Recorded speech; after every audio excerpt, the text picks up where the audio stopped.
इस कार्यक्रम में उपस्थित हमारे आज के मुख्य अतिथि यूनिसेफ के प्रतिनिधि श्री अनिल गुलाटी जी, कुल सचिव डॉक्टर अविनाश वाजपेयी जी, हमारे क्षेत्रीय परिसरों के मेंटर डॉक्टर मणि नायर जी, यहाँ उपस्थित विभागाध्यक्ष, संकाय सदस्य, पूरे रीवा, खंडवा और नोएडा तीनों परिसर में जो हमारे परिसर प्रभारी और संकाय सदस्य, आप सभी का इस कार्यक्रम में स्वागत है।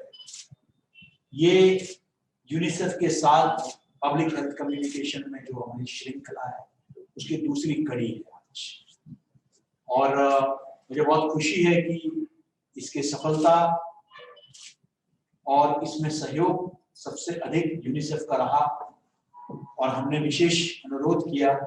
मैं समझ सकता हूं कि कल ही, आज ही शायद लैंड हुआ है या लैंड हो रहा है, जो कोविड के वैक्सीन, और यूनिसेफ के पास इतनी जिम्मेदारियां हैं इस वक्त की पूछिए मत, लेकिन उसके बावजूद आप समय निकालकर आप हमारे बीच आए, और इसी से स्पष्ट होता है कि ये कार्यक्रम यूनिसेफ की योजना में कितना महत्वपूर्ण है। मैंने जैसे पहले भी कहा है कई अवसरों पर कि हम लोगों ने, जब मैं भारतीय जनसंचार संस्थान में था, तो हमने देश का पहला critical appraisal skills program in public health reporting, इसका हम लोगों ने भारत में पहली बार लेकर आए थे। थॉमसन रॉयटर्स फाउंडेशन, यूनिसेफ और ऑक्सफोर्ड यूनिवर्सिटी के सहयोग से, और उसको हमने अलग अलग संस्थाओं में, पत्रकारिता संस्थाओं में, पत्रकारिता प्रशिक्षण संस्थाओं में हम लेकर गए, और बहुत सफल साबित हुआ। यही नहीं कि पत्रकारों को, हमने बहुत सारे रेडियो जॉकीज को भी ट्रेनिंग दिलाया, और पत्रकारिता से जुड़े इवन सामुदायिक रेडियो के लोगों को भी हमने जो है इसमें प्रशिक्षण दिलवाया, जिसका फलस्वरूप स्वास्थ्य पत्रकारिता या स्वास्थ्य संबंधित पत्रकारिता, इसमें गुणवत्ता बढ़ी है। साक्ष्य आधारित पत्रकारिता, जो कि मूल मंत्र है पत्रकारिता का, एविडेंस बेस्ड रिपोर्टिंग, और उसी पर इस पूरे पाठ्यक्रम में हमने जोर दिया। वैसे तो ये पाठ्यक्रम काफी लंबा पाठ्यक्रम है, और इसको हमने भारतीय जनसंचार संस्थान में अपने कोर्स में भी इंटीग्रेट किया।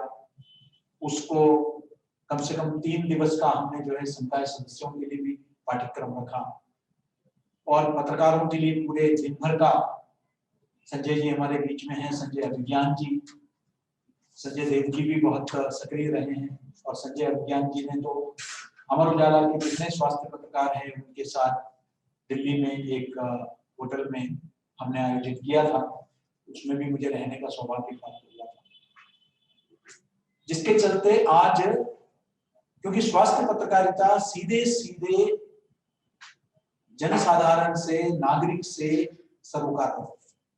बाकी सभी पत्रकारिता का कहीं ना कहीं एक प्रभाव जरूर पड़ता है अलग अलग विषयों को लेकर, लेकिन स्वास्थ्य से संबंधित पत्रकारिता सीधे सीधे, क्योंकि जो उसमें जो प्रकाशित होती है उस पर लोग विश्वास करते हैं, उसके अनुसार जो है लोग उसका अनुकरण करते हैं, तो इसलिए उसमें हमको सावधानी बरतने की आवश्यकता है। हमको साक्ष्य के आधार पर, जो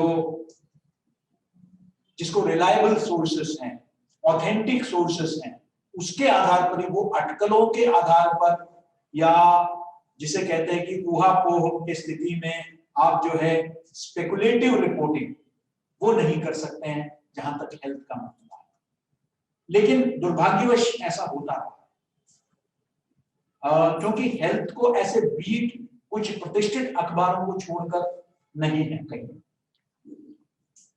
कुछ अखबारों में तो, द हिंदू जैसे अखबार में तो हेल्थ एडिटर का भी प्रावधान है, लेकिन अन्य अखबारों में, बड़े अखबारों में हेल्थ बीट जरूर अब स्थापित हो गया है, पिछले कई वर्षों से, लेकिन कई छोटे मजले अखबारों में या चैनलों में उसकी व्यवस्था नहीं है।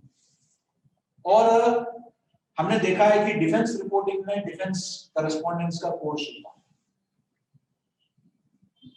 सुप्रीम कोर्ट में ये नियम है कि अगर आप LLB नहीं है तो आप accredited journalist, accredited correspondent supreme court को कवर करने के लिए नहीं बन सकते। आप बाहर माइक लेके तो खड़े हो सकते हैं, लेकिन सुप्रीम कोर्ट के चेंबर में आप रिपोर्टिंग नहीं कर सकते। तो ये विशेषज्ञता की बहुत आवश्यकता है।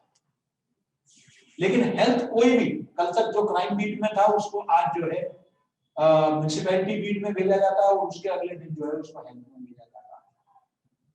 तो अक्सर हेल्थ स्टोरीज क्राइम स्टोरीज होती है और वो हम देख भी रहे हैं। और कोरोना काल में तो ये इतना उभर के सामने आया है। बहुत दुर्भाग्यवश हमने देखा कि भोपाल में भी हम देख रहे हैं, अभी पिछले कुछ दिनों से, आज भी मैं पढ़ रहा हूं, आज के दैनिक भास्कर में भी एक 4 कॉलम स्टोरी छपी है कि जिस व्यक्ति की मौत हुई थी वैक्सीन लेने के बाद, वैक्सीन के कारण नहीं, वैक्सीन लेने के बाद उनके पूरे परिवारों की दुखद दास्तान उसमें बयान किया था। लेकिन कहीं उससे ये संदेश तो नहीं, वाकई ह्यूमन स्टोरी है कि आज वो परिवार बहुत संकट की स्थिति में, कठिनाई से गुजर रहे हैं, लेकिन कहीं उससे ये संदेश तो नहीं चला जाएगा कल के लिए कोई भी ट्रायल के लिए तैयार नहीं होगा। क्या हम इस तरह का रिपोर्टिंग कर रहे हैं कि जिससे कल के लिए कोई भी जो है ट्रायल के लिए तैयार नहीं है। एक रिपोर्ट एक बड़े चैनल ने दिखाया, NDTV, नाम लेने में परहेज नहीं, उन्होंने दिखाया कि किस तरीके से जिन्होंने ट्रायल लिया उनको जो है गुमराह किया, उनको बताया नहीं है। लेकिन हम भी कहते हैं कि बिल्कुल पारदर्शिता होनी चाहिए, लेकिन उनको एक लिटरेसी, साक्षरता के स्तर के अनुसार बताया जाता है कुछ चीजें, और उस पॉइंट ऑफ व्यू को भी रखने की आवश्यकता थी मेरे हिसाब से। मैंने वो रिपोर्ट देखने के बाद मुझे लगा कि अनावश्यक सनसनी पैदा करने का एक प्रयास था। उसमें वो जरूर बता रहे हैं कि हमें बताया गया कि हमको अगर कोई रिएक्शन होता है तो तुरंत हम अस्पताल को संपर्क करें, हमको एक कार्ड दिया गया है। अब उनसे बार बार पूछा जा रहा है कि क्या आपको बताया गया था कि इसका कुछ भी असर हो सकता है, ये ट्रायल है, ये वैक्सीन है। अब मुझे नहीं मालूम उसके पीछे उद्देश्य क्या है, लेकिन मुझे लगा कि उसमें एक दूसरा पर्सपेक्टिव भी रखने की आवश्यकता थी। उस एक संतुलित रिपोर्टिंग को नहीं था।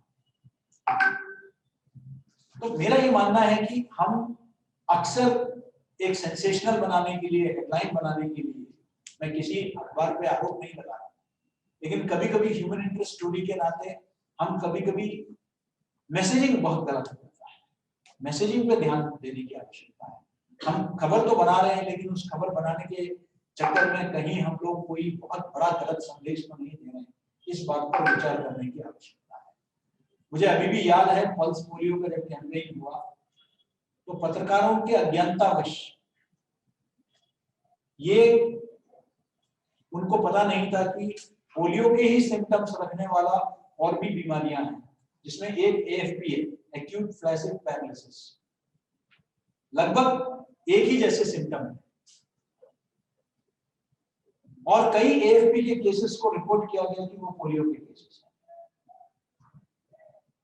भाषाई पत्रकारिता में विशेषकर हमने देखा है कि पश्चिमी उत्तर प्रदेश में, बंगाल में, कई जगह उर्दू के कुछ अखबारों ने पोलियो के खिलाफ पूरा एक मुहिम छेड़ा, जिसके चलते कई महीनों, कई वर्षों तक हम पोलियो एंडेमिक फ्री नहीं बन पाए।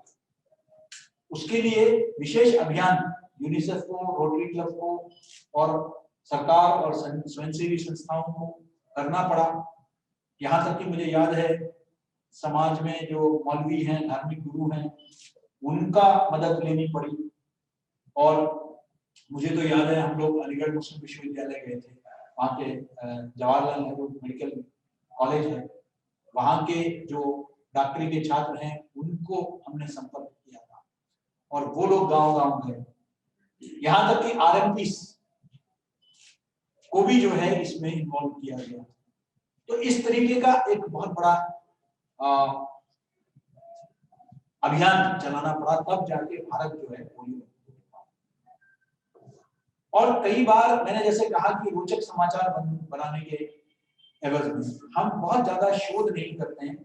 शोध के जो पत्रिकाएं हैं उस पर उसको कितना महत्व देने की आवश्यकता है।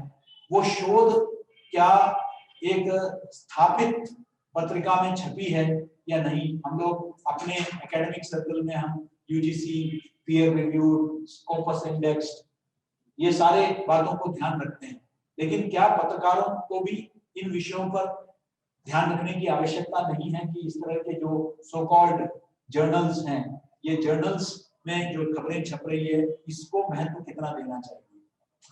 मैं अक्सर एक उदाहरण देता हूं कि एक अखबार में कुछ कई वर्ष पहले कई अखबारों में ये खबर छपी कि गर्भवती महिलाओं के लिए चॉकलेट खाना बहुत आवश्यक है, क्योंकि इससे जो बच्चा जो होगा वो बड़ा हंसमुख होगा। और न जाने कितने लोगों ने जो है अपने परिवारों में जबरदस्ती चॉकलेट खिलवाया कि भाई बच्चा हंसमुख होगा। इस तरह के ऐसे बहुत सारे मैं इंस्टांसेस गिनवा सकता हूँ जहाँ ये बताया गया कि कॉफी हानिकारक है। बाद में पता चलता है कि उसके पीछे पूरा एक टी की लॉबी चली हुई है। ऐसे ही कई चीजों के पीछे एक लॉबी, कोकोनट ऑयल जो है का इस्तेमाल बिल्कुल नहीं करना चाहिए। इससे दुनिया भर के उन्होंने रोक गिनवाए कि अगर आप नारियल का तेल का उपयोग करेंगे तो आपको ये हो जाएगा। तो मैं कभी सोचता हूँ अगर ऐसा होता तो केरल नाम का प्रदेश शायद इस धरती पर होता ही नहीं, क्योंकि वहां ऐसा कोई चीज नहीं है सदियों से जिसमें नारियल का तेल जो है नहीं उपयोग किया जाता है।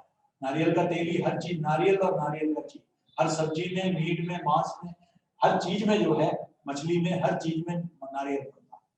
लेकिन जो है उसमें उस रिपोर्ट में कहा गया कि उससे हानिकारक कोई चीज नहीं। तो क्या आधार क्या है, इसको समझने की आवश्यकता है। लेकिन पत्रकारों को दोष देना ठीक नहीं, मुझे लगता है कि प्रशिक्षण की कमी। और दूसरा, जो संजय जी जैसे अखबार में काम करते हैं, अमर उजाला, भास्कर, जागरण, ऐसे कुछ बड़े अखबारों को छोड़कर बहुत ज्यादा शोध में निवेश नहीं होता है, पत्रकारों के प्रशिक्षण में निवेश नहीं होता है। तो उसका नतीजा ये होता है कि बहुत सारा आज हम जो डिसइंफॉर्मेशन, मिसइंफॉर्मेशन, इन्फोडेमिक की बात करते हैं वो भी अक्सर होता है। मेरा ये भी मानना है कि पत्रकारिता में मात्र पत्रकारिता संस्थाओं को भी या पत्रकारों को दोष देने से काम नहीं चलेगा। क्या सरकारें ठीक समय पर उपयुक्त सूचनाएं दे रही हैं क्या स्वयंसेवी संस्थाएं दे रही है क्या? ये भागीदारी से ही हो, ये किसी एक पर जिम्मेदारी डालने से नहीं, ये सहभागिता के साथ, सहयोग के साथ सभी जो स्टेक होल्डर्स हैं वो जब एक साथ आएंगे और हेल्थ को प्राथमिकता देंगे, स्वास्थ्य को और जन स्वास्थ्य को और स्वास्थ्य संचार को, हेल्थ कम्युनिकेशन के महत्व को समझेंगे, तभी जो है हम लोग सही मायने में साक्ष्य आधारित पत्रकारिता करवा पाएंगे।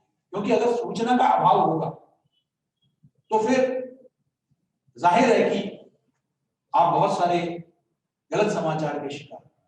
मैं आज ही सोच रहा था, सवेरे मैंने अखबार में पढ़ा कि मध्य प्रदेश में एक शहर में अवैध शराब पीने से कई लोगों की मौत हुई। उसको सनसनी जरूर बनाया गया कि वो सड़क पे वो लोग शव लेकर कर रहे थे, कई लोगों का सस्पेंशन हो गया है। लेकिन ये अवैध शराब है क्या? अवैध शराब कैसे बनती है? उससे क्या नुकसान होता है? मुझे लगा कि वो सब बातें भी उस रिपोर्ट में आनी चाहिए, ताकि कम से कम लोग तो इससे बचें, लोग तो इसका उपयोग ना करें। लोगों को क्या क्या ध्यान में रखने की आवश्यकता है जब वो देसी शराब या इस तरह की चीजों का सेवन करते हैं, इसको लेकर कोई चर्चा ज्यादा नहीं है। तो इससे क्या होता है कि आप विषय की गहराई तक नहीं जा रहे हैं, बहुत सतही स्तर पर आप जो है रिपोर्टिंग कर रहे हैं, और सतही स्तर पर रिपोर्टिंग करेंगे तो उसका तो आपको नतीजा आपको दिखता ही।